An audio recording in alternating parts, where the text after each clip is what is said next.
Introducing a completely redesigned experience that you can sense.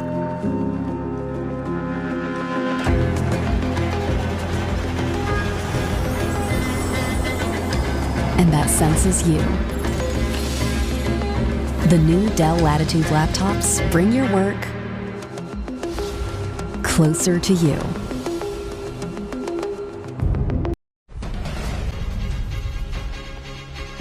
Tonight, Donald Trump guilty, the first US president to become a convicted criminal. Calls for a Queensland mayor to stand down as he admits to misleading voters in a bombshell interview. Passenger panic, a Jetstar plane skids off the runway. Exclusive details, $500 million to be spent on Queensland kids. The hunt for a Maserati driving banana thief. Seniors reporter Bruce Page investigates the big financial rewards of paying with cash. Plus, a runaway pup's incredible 32-day journey across the southeast. This is 9 News Queensland with Andrew Lofthouse and Melissa Downs. Good evening. It's a historic verdict that has rocked America and the world. Donald Trump, the first former US president to become a convicted criminal. The word guilty reverberated 34 times through a New York courthouse this morning, with the Republican presidential candidate now facing a hefty fine or worse, jail time. Guilty! Guilty! Guilty! A verdict that will reshape America. Count 1, guilty. Count 2, guilty. Count 33, former President Donald Trump found guilty. Donald Trump was stony-faced in the Manhattan courthouse as the verdict was read out. Guilty of all 34 counts of business fraud, hush money payments to cover up an affair with a porn star and influence the 2016 election. The first criminal conviction of a US president, a legacy that will haunt him. We didn't do a thing wrong. I'm a very innocent man, and it's okay. I'm fighting for our country. I'm fighting for our Constitution. His supporters had argued he couldn't get a fair trial in Manhattan. What goes on? But still, they were shell-shocked. Should have been televised. Let the American people, let the world see what's going on here. Cheers erupted in the park across the street. I'm thrilled. It sort of breaks the spell of his escaping consequence. But even for those who despise him, it felt bittersweet. I know regardless of what he does, he's still going to have supporters, so we'll have to see. The real verdict is going to be November 5th by the people. The jury overlooked the flaws of star witness Michael Cohen. So this is a 6-year process within which for accountability to finally be had. Trump's former fixer who brokered the deal for his boss with the head of the National Enquirer, David Pecker. It's a confirmation for me of a lot of things that I suspected were going on and that I thought had crossed a line but couldn't really kind of confirm it in real time. The husband of former adult film star Stormy Daniels said this was a big weight off her shoulders. This wasn't her case. She didn't ask for this. And it was a vindication for the Manhattan District Attorney, who praised his team for following the facts without fear or favour. The only voice that matters is the voice of the jury, and the jury has spoken. Donald Trump will be sentenced on July 11. A jail sentence is possible, but unlikely. Few convicts come with a lifetime Secret Service detail. Until now, Donald Trump's troubles with the law have bolstered his base, but he's now in uncharted territory, campaigning as a convicted felon. This would be a devastating blow for most presidential candidates. But his son Eric filmed as Trump appeared unfazed as both tears and jeers rained down on Trump Tower. From eldest daughter Ivanka, "I love you, Dad." His family sending public messages of support, except for wife Melania. In New York, Alison Petrowski, 9 News. So where does Donald Trump go from here? US correspondent Alison Petrowski has the latest. Donald Trump has already foreshadowed an appeal which will take months to play out and will not be wrapped up until after the November election. Within hours of becoming a convicted criminal, Trump announced he would be campaigning once again, this time here in New York at Trump Tower. In 7 hours from now, he will host an event. It's 6 months until the US election and he has no time to waste. Donald Trump's fate is now in the judge's hands, but he's already using the headlines to supercharge his 2024 presidential bid. Donald Trump is preparing for a fight. This is long from over. Thank you very much. Within minutes of the conviction, his website's front page became a fundraising platform and it crashed. He claimed to be a political prisoner, the victim of a witch hunt, and his lawyer is crying foul. Did your client get a fair trial? I mean, no. I don't think so. Tonight, that client returned to his tower from a campaign fundraiser. The race to the White House now has a convicted felon. And days after Judge Juan Merchan sentences Donald John Trump, the Republican Party will formally declare him their pick for the White House. He also faces 3 other criminal trials. It's unlikely any will get underway before Election Day in November. And if Donald Trump wins, he could pardon himself from 2 federal cases. But he cannot pardon a state charge or conviction, including today's. Polls indicate this will be an incredibly tight presidential race. Just a handful of states will be key. The question remains how much today's historic event will move the needle in the minds of voters. The conviction will likely be used by both campaigns to try and sway those who'll be deciding America's commander-in-chief. This is a justice system that hunts Republicans while protecting Democrats. President Joe Biden not speaking publicly, instead posting online, there's only one way to keep Donald Trump out of the Oval Office, at the ballot box, a message he will likely spread across the country in the months ahead. The Biden campaign declaring the threat Donald Trump poses to our democracy has never been greater. Watching all this closely from afar, an AUKUS ally. The relationship between Australia and the United States is a relationship between nations, not just between individuals. Even with a conviction, the 45th president can still be commander-in-chief. If he avoids jail, he can still vote for himself. But state law means he now can't possess a gun or obtain a liquor licence. Tonight, America has a new page in its history books. And at Donald Trump's Florida home, they're flying the flag for a convicted criminal. In the United States, Jonathan Kersley, 9 News.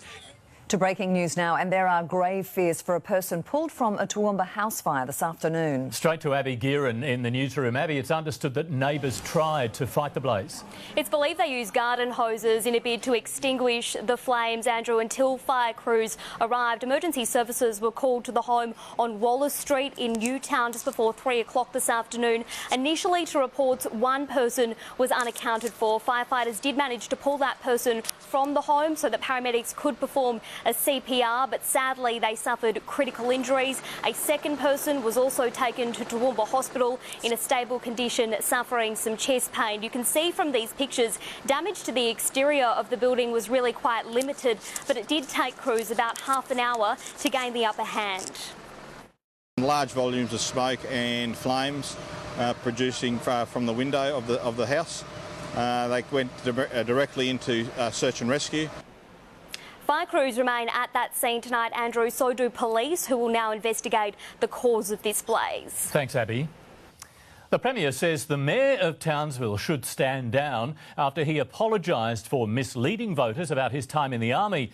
In a car crash interview, Troy Thompson also admitted he had not completed his university degrees and claimed he couldn't recall facing criminal charges. A mayor with a memory problem. You're going to forget things from time to time.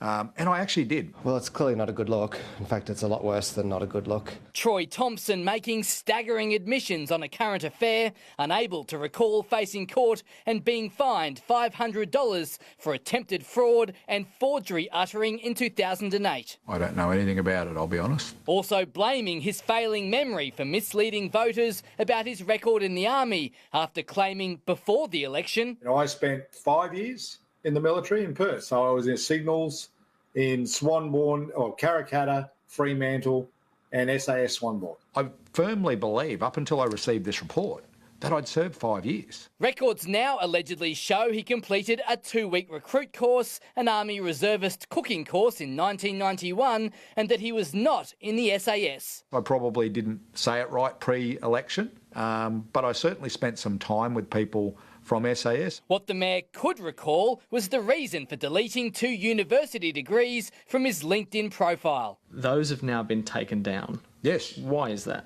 Because I never completed them.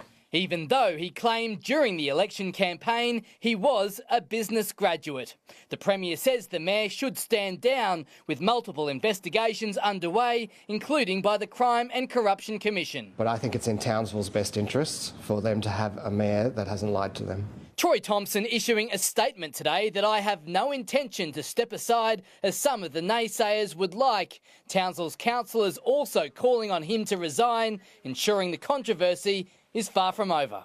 Are there any more skeletons we should know about now? I hope not, but if there is, I'll own them. Straight to breaking news now, and the government is set to announce $500 million in funding. State political editor Tim Avia joins us now. Tim, this money, it's going to be spent on Queensland children. Yeah, that's right, and this will be a big part of the Queensland budget, which will be handed down in just over a week. The policy is called Putting Queensland Kids First and is aimed at identifying health problems in children and targeting intergenerational poverty. $500 million will be spent on the early years of children's lives to identify health concerns, improve their prospects later in life and lead to a reduction in issues like youth crime.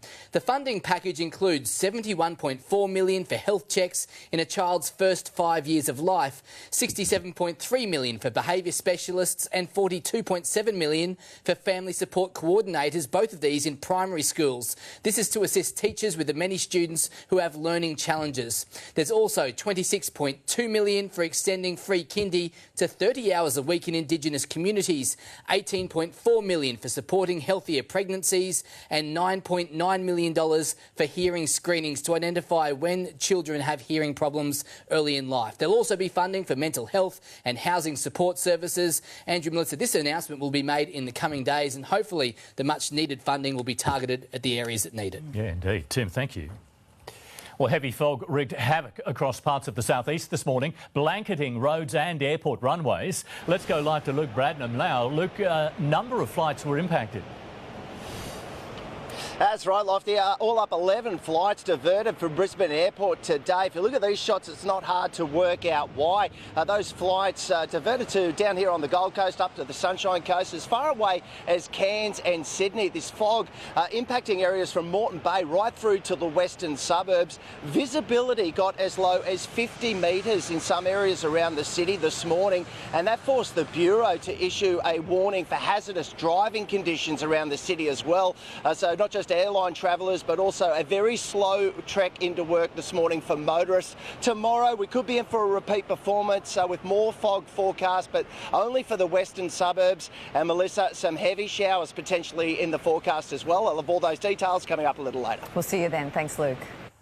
A Gold Coast school principal has reached out to parents about a disturbing social media post that ranked female students. Jessica Warboys is live for us. Jess, her response has some fired up. It certainly has, Melissa. The letter sent to parents barely acknowledges the victims. The mother of one of the girls caught up in the disturbing incident has labelled it as extremely disappointing. Now, in the letter from Foxwell State Secondary College principal Melanie Harth, parents were told the negative views being shared by the media do not reflect the reality of the school, that it's believed the post did not originate from within the school, and that the guidance officer and other support is available to those who require it. Now, all of this stems from an Instagram story which labelled the female students at the school in an absolutely disgusting way. 9 News broke the story yesterday after one of the mothers spoke out. Here's what she said at the time and what the Premier said today. I was worried for her because she does suffer with anxiety and depression, and you know what impact this could have on her. It goes again to the scourge of social media and the impact that that's having on young people in our state. Andrew, it's still unclear who is behind the post, but police are still investigating and anyone with information is being urged to contact the school. Thanks, Jessica. Police are investigating the death of a 2-year-old boy. Emergency services attending a Richlands home this morning, locating the child who was pronounced dead at the scene.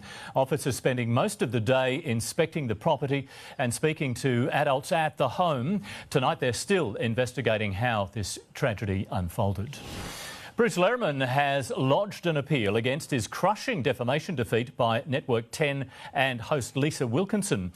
In April, the federal court found that on the balance of probabilities, the former Liberal staffer raped Brittany Higgins at Parliament House in 2019.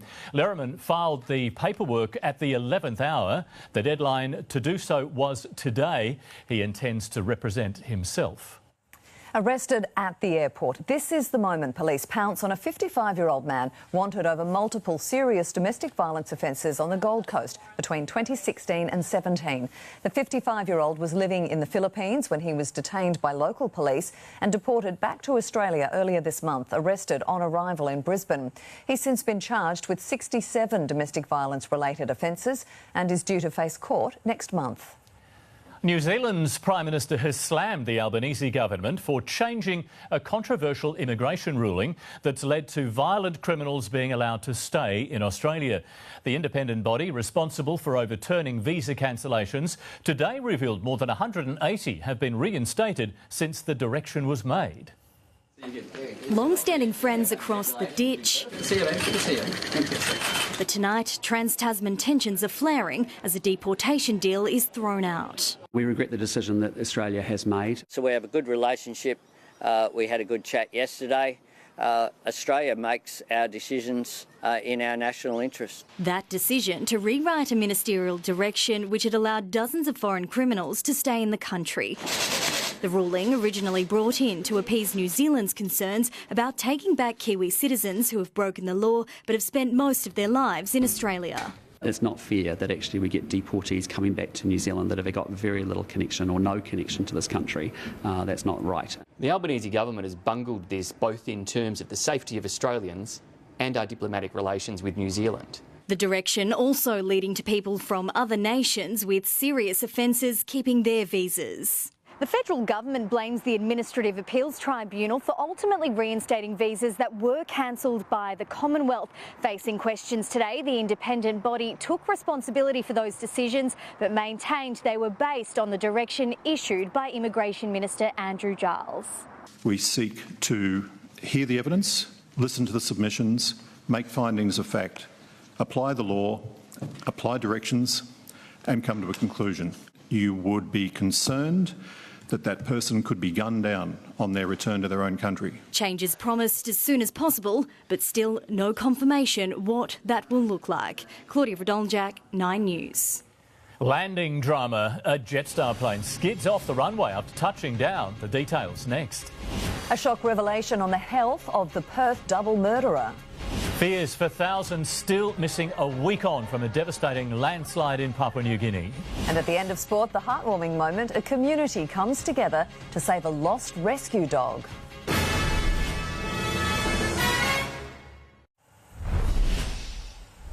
New details have emerged about double murderer Mark Bombara, who killed a woman and her daughter in Perth last week before turning the gun on himself. Health workers say the 59-year-old had a cyst the size of a cricket ball pushing on his brain. They raised concerns about his aggressive behaviour and had referred him to a neurosurgeon for surgery. They had also pleaded for his driver's licence to be suspended. There's been a scare for passengers on board a Jetstar flight this morning. The plane veered off the runway just as it touched down at Christchurch in New Zealand. A steering issue is now being blamed. A camera rolling as a Jetstar flight touches down in Christchurch. It all appears routine until the aircraft suddenly veers and then skids off the runway and onto grass. Did we just crash? Thankfully, no. But for those on board, it was a scary ride. All of a sudden, we kind of hit the ground and then they stopped. And then I think we skidded on some grass and ended up diagonally on the tarmac. You can hear what appears to be the grinding of the brakes as the flight crew attempts to cut short the landing. It did seem like he was pressing the pedal rather harshly. The pilot was quick to jump on the PA. For safety reasons, we've had to bring the aircraft to a stop. And the airline just as swift to explain the cause of the drama. On landing, the crew experienced a steering issue associated with one of 3 hydraulic systems failing on the aircraft. The plane is now grounded after the bumpiest of landings. I'm from Christchurch and trauma from all the earthquakes, and I haven't been back much since, so kind of was like a welcome home, here's some more trauma for you. Nerves rattled, but no harm done. Damien Ryan, 9 News.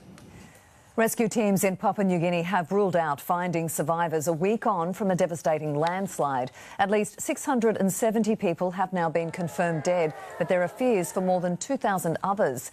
Treacherous terrain and a lack of heavy machinery have slowed down rescue efforts. Bruce Page joins the Cash campaign. Tonight, the big rewards for paying with actual change, plus why it's stopping thousands from falling victim to online scams. That story is in the news ahead. The South East School running out of room. We reveal the alarming ways it's impacting students. A rare update from the royal family as the Princess of Wales undergoes cancer treatment. Hope for those suffering anorexia. Australian researchers trialling a first-of-its-kind therapy. And the Maserati driving banana thief caught ripping off a roadside honesty box.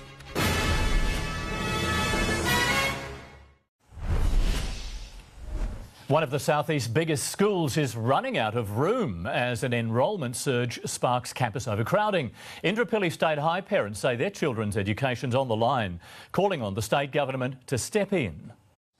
Indooroopilly State High School in high demand. Amid a capacity crisis, its students feeling the squeeze. My younger daughter, in grade 7, she's actually stopped drinking water because she doesn't want to have to go to the toilet. If she has to go to the toilet, she has to spend her entire break in line for the toilet. 16 classrooms were frantically constructed into mountables on the Oval last summer holidays to cater for a 2024 rise in enrolments. But parents claim their kids keep missing out with a shortage of subject-specific facilities for their classes. There aren't enough science labs at this school. And it's the same story for manual arts. We have one hospitality classroom for 2,900 students. There's almost a ticketing system just to get into the library. The school's enrolment capacity was 2,140. The demountable installation pushed that past 2,600. But Indooroopilly's current headcount is 2,824 students. The problem's widespread. According to last year's Education Department figures, several South East schools are bursting at the seams. So we need 17 classrooms in order to start school at 2025. The state government is developing a master plan to determine the school's future infrastructure needs, but parents say they're waiting on a funding commitment and are hoping that will be delivered in the upcoming budget. Stump up the money to build this now and to get it done ASAP. The Education Department telling us in a statement it will seek money to finalise the design this year, but won't pursue funding to actually start construction until the 2025-2026 budget. Abby Guerin, 9 News. Carbon capture and storage will be banned in one of the world's largest underwater freshwater reservoirs under new landmark laws to be brought in by the state government. It means greenhouse gas storage or the injection of a greenhouse gas stream into underground formations will be prohibited within the Great Artesian Basin in Queensland. The laws are expected to be passed before October's state election. Kensington Palace has given a rare update on the Princess of Wales, announcing she won't be attending a key military event next month. It's been confirmed the King will be at the annual Trooping the Colour, but adjustments have been made due to his cancer battle. Pinpoint precision at a practice for the King's birthday parade. This year, the Irish Guards will troop their colour at the annual event. The Princess of Wales is their Colonel-in-Chief and would usually take the salute at a dress rehearsal on June 8. But in a rare public update on her movements, Kensington Palace has announced Kate won't be attending as she continues chemotherapy. We wish the Colonel of the Irish Guards the best wishes for her recovery. And again, the Irish Guards are hugely proud to have her as their colonel and want to put on a really special show this year. Trooping the Colour is a spectacular display of the British military, full of pomp and ceremony when traditionally the royal family watched the fly past from the Buckingham Palace balcony, waving to crowds. Whether Kate will be at the June 15 event is not clear. The palace has announced the King will take part in the Trooping the Colour event, but the capacity in which he does so will be altered slightly at the advice of the monarch's medical team. King Charles won't inspect the guards on horseback as he did last year. Instead, he'll do so from a carriage alongside Queen Camilla. The adjustment, a reminder that the King remains on the road to recovery from his own cancer battle. In London, Jessica Millward, 9 News. A new trial is giving hope to Aussies with anorexia. The Monash University-led study targeting the biological cause of the condition using electromagnetic stimulation on specific sites in the brain, which researchers will identify in each patient. It's hoped the non-invasive procedure over multiple months will help improve symptoms and behaviours linked to the disease. Caught on camera, the bad apples pinching produce and threatening the future of Queensland fruit and veggie stalls. We're underwater as an endangered species moves into its harbour home.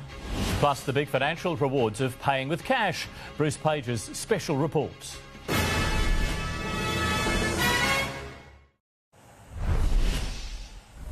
Australian shares snapped a losing streak to end the week as a burrito chain confirmed it's ready to make a stock exchange debut. Here's Stephanie Anderson. Well, Guzman Gomez, or GYG as it's known, has wrapped up its plans to float. With June 20 crunch time for its ASX listing, the chain will enter with a valuation of $2.2 billion. It comes as the market snapped a three-day run in the red, closing up 1%. Happy hour at Treasury Wine Estates after it ended 2.8% higher. Bega Cheese also had a win and Woolworths rose 2%. A positive Friday for the Big Four banks too. CBA ended up 1.3%, ANZ 1.15%. And the Aussie dollar had a fairly solid day. It's buying around 66 US cents and 52 British pence. Checking fuel prices now. The average for unleaded in Brisbane is $1.82. Diesel is $1.96. The average on the Gold Coast, $1.89. RACQ says fill up now at stations charging $1.78 or less for regular unleaded petrol. The future of the humble roadside fruit and veggie stall is under threat, thanks to a few bad apples stealing the goods. It's prompted one Queensland business to install security cameras on their stands to catch the produce pinchers red-handed. It's downright dishonesty at the Honesty Box. 3:30 in the afternoon and this man in a Maserati has just pulled up at a roadside fruit stall. He loads up with as many bananas as his arms and chin can hold before he splits without paying. If you don't have the money, kids are hungry, grab a banana. It's when someone who's obviously got lots of money feels the need to blatantly just help themselves, that's quite upsetting. Aaron Marsh has 7 of these unmanned banana stalls across Cairns. They work on an honesty system. You can pay with cash, even by card, so no excuses. The produce is just $2 a kilo, less than half of what you pay at the major retailers. We have kept our prices at such a low rate. Everyone's feeling the pinch these days. Mr. Maserati isn't the only one helping himself. Cameras have captured a spike in sticky-fingered freeloaders, and these few bad apples threaten to ruin it for everyone. People know that if they do the right thing, these will stay. If everyone thieves, they'll probably go and everyone has to go to the supermarkets. Aaron's appealing for these slippery banana bandits to do the decent thing. Hope you enjoyed your good bananas. Yeah, feel free to contact us and make payments. Only time will tell if they have a guilty conscience. Emily Prain, 9 News. A major mission is underway in Sydney Harbour. 101 endangered White's seahorses released into the bay to help boost numbers ahead of a breeding season this summer. The species has declined by more than 50% due to pollution. Artificial habitats, also known as seahorse hotels, have been placed in the area to help the population recover. 9 News spots Queensland's proudest mum. Tom Dearden's ultimate Origin endorsement. At the end of sport, the month-long community mission to save a lost rescue pup. And a warm one today for the final day of autumn. A wet start to winter on the way, though. I'll have all the details of full weather and beaches surf report for you coming up soon.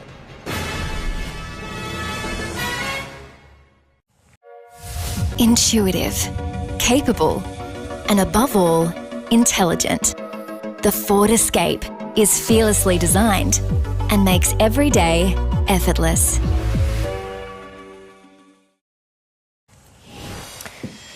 Good evening. The added pressure of wearing the Maroons' famous number 6 jersey isn't weighing Tom Dearden down ahead of Game 1. In fact, he's received the ultimate Origin endorsement from a legendary Queensland playmaker who dropped into camp. For a Queensland Origin player, there's no higher honour than receiving the Royal Seal of Approval.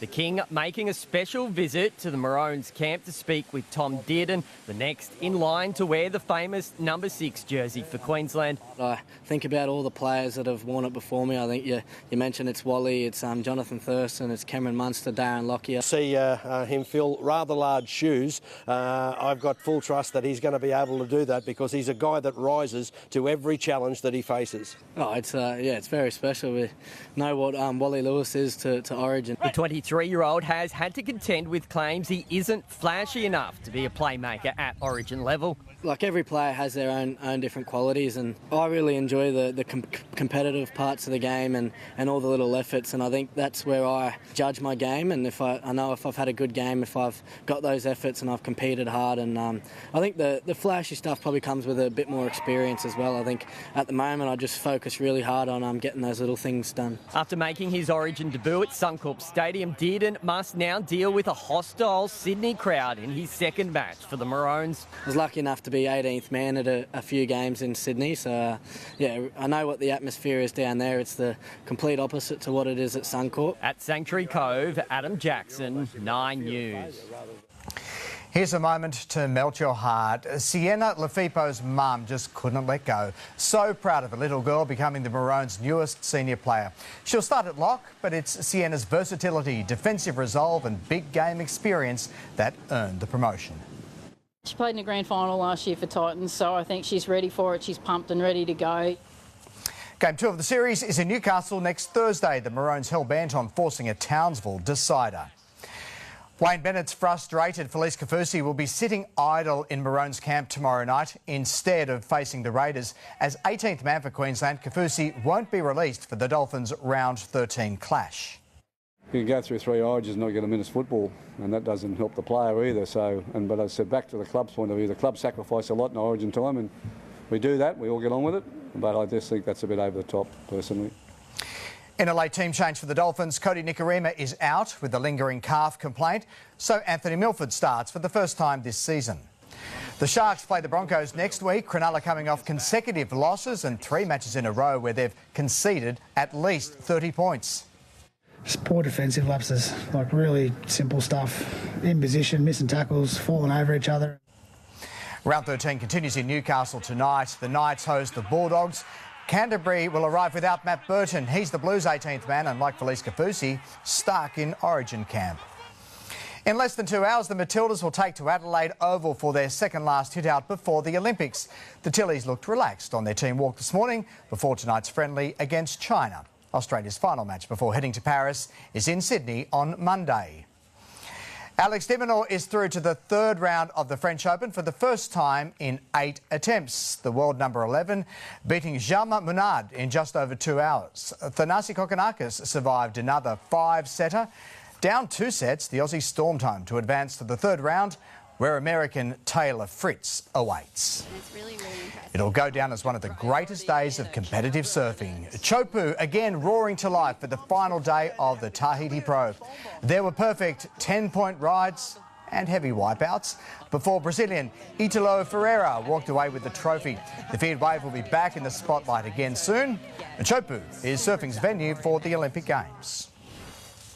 A final simulation diving competition for Queensland's best today before they head to Adelaide to earn their ticket to Paris. Cassio Russo has been training the house down from the 10-metre platform, and he showed again today. He's ready to reproduce the form that won him gold in last year's World Championships. Teammate Matty Keeney is already booked for the Olympics in the synchronised 3-metre springboard. But she'll have a chance to qualify for an individual spot as well when the Nationals begin on Monday. The trials broadcast live and free on 9 Now. Now, anyone who's ever picked up a golf club can empathise with this. World number one, Nelly Corder, just had one of those days in the opening round of the US Open at Lancaster Country Club. 6 bogeys on the card, plus a 10 on a par 3. The usually faultless American made a total mess of the 12th hole, finding a bunker, then a water hazard 3 times, a septuple bogey, part of her opening round 80. Corder clearly wasn't alone having troubles at that hole. At the end of the day's play, 52 balls lay in the stream. They made every weekend hacker feel just that little bit better about themselves. They have a breathalyser there, or not? Thank you. Well, 32 days lost and alone would be a rough time for anyone, let alone an 18-month-old rescue pup. But Maisie had a secret support crew, the local community, united in their mission to bring her home. A tale of an unexpected adventure. Maisie the Kelpie Great Dane Cross crisscrossing the southeast after escaping from a carer's house in Kashmir. She slipped the lead. She went over 6-foot fences, and that was the day that it all started. Maisie was missing for 32 days. She would have been on extremely high alert. It was just constant high alert, very anxious, frightened. She would have been confused. The mini rescue putting the word out on social media for help to track her down. We were able to track her via the community, and then we were able to place the cameras. Maisie disappeared on the 26th of April. A week later, a camera captured her in Clear Mountain. A few days later, someone heard her barking in Mount Sampson before she was spotted curled up on an outdoor couch. Earlier this week, she appeared again on a camera in Kashmir before finally she was captured later that day in Mount Sampson. We all cried, and it was, I think some of us probably thought it was never going to happen because we were still going. You know, it was just the most amazing feeling. Yeah. It really was. Her saviours thankful for those who rallied to help find the petrified pooch. The community was absolutely incredible. They became our village.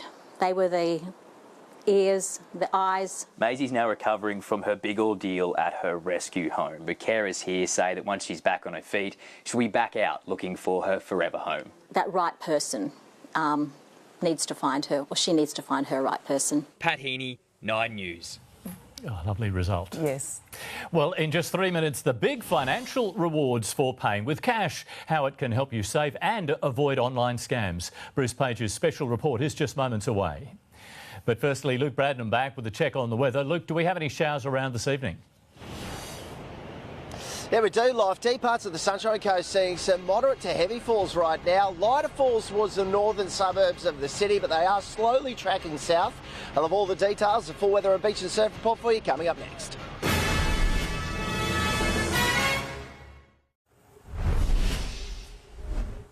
With more businesses banning cash payments, Queensland seniors are fighting for their rights and supporting a new campaign. Seniors reporter Bruce Page explores the benefits of paying with cash, including financial advantages. Jean is a cash crusader, using the currency whenever she can. What do you do when you go to a business that's card only? I walk away. Anne's on board as well. I would always ask to pay cash wherever possible. They're just two of many seniors concerned about cash being removed from circulation. Whilst digital payments have a place, cash is really important in particular for seniors in Australia. National seniors feeling so passionate about keeping cash alive, they're asking businesses that accept cash to display this new sticker.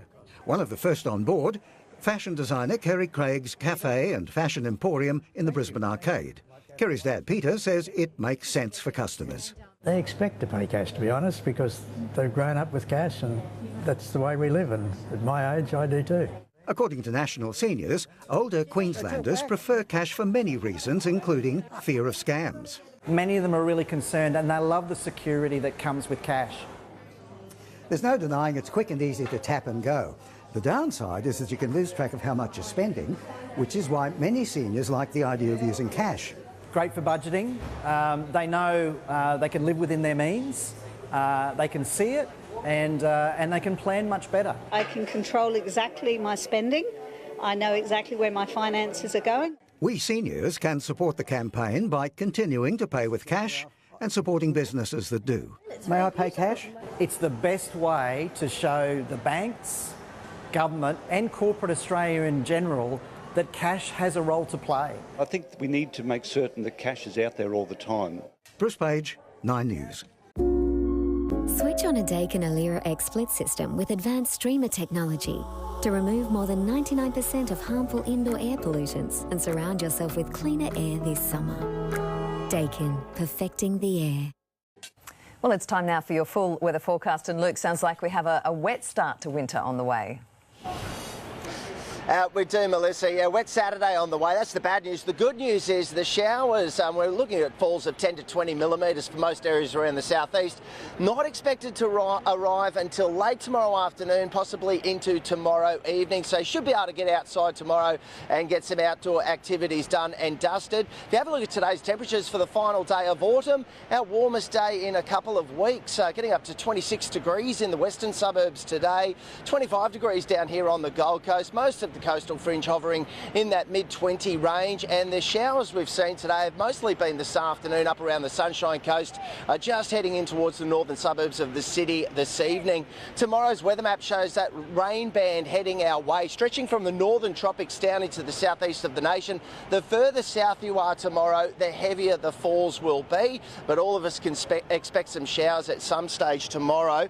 If you're heading interstate this weekend, rain on the way for Sydney, just a possible shower for Melbourne, partly cloudy for Canberra and Adelaide, a late shower or two for Perth, and hot and sunny in the top end for Darwin.